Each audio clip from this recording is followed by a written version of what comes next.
माँ की आखिरी चिट्ठी। गांव के एक छोटे से घर में रोहन अपनी माँ के साथ रहता था।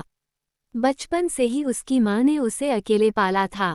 पिता के बिना भी उसकी माँ ने कभी उसे किसी चीज की कमी महसूस नहीं होने दी। माँ दिन रात मेहनत करती और रोहन को अच्छे से पढ़ाने का सपना देखती थी। समय बीतता गया, रोहन बड़ा हुआ, पढ़ाई में तेज था और शहर जाकर नौकरी करने का सपना देखता था।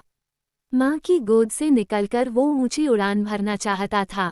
माँ खुश थी, लेकिन कहीं न कहीं मन ही मन डर भी रही थी कि जब रोहन चला जाएगा तो वो अकेली रह जाएगी। एक दिन रोहन को शहर में नौकरी मिल गई। वो बहुत उत्साहित था, लेकिन माँ के चेहरे पर हल्की उदासी थी। माँ, अब मैं बड़ा हो गया हूँ, तुम्हें कोई तकलीफ नहीं होगी। मैं हर महीने पैसे भेजता रहूंगा, रोहन ने कहा। माँ ने मुस्कुराकर सिर हिलाया, लेकिन कुछ कहा नहीं। रोहन शहर चला गया। शुरुआत में रोज फोन करता, माँ से बात करता, लेकिन धीरे धीरे काम में व्यस्त होता गया।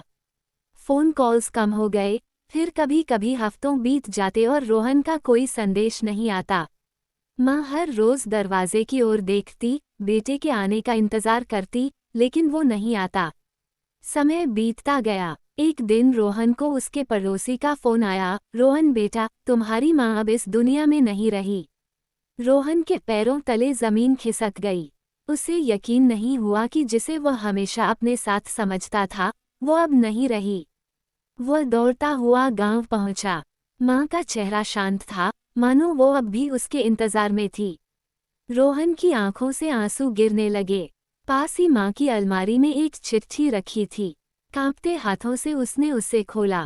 प्यारे रोहन, जब तू छोटा था तो हर छोटी बात पर दौड़कर मेरे पास आता था। गिर जाता तो मेरा हाथ पकड़कर उठता था। अब तू बड़ा हो गया, खुद ही संभल सकता है, इसलिए शायद तूने मुझे भूलना सीख लिया। मुझे कोई शिकायत नहीं, बस इतना कहना है कि जब कभी अकेलापन महसूस हो तो एक बार माँ की याद कर लेना, मैं हमेशा तेरे पास रहूंगी। चिट्ठी के आखिरी शब्द धुंधले थे, शायद माँ के आंसू कागज पर गिर गए थे। रोहन फूट फूट कर रो पड़ा। उसे एहसास हुआ कि उसने सब कुछ पा लिया, लेकिन जो सबसे अनमोल था, अपनी माँ का प्यार, वो खो चुका था। कभी अपनों को इंतजार मत करवाना, क्योंकि वक्त किसी का इंतजार नहीं करता।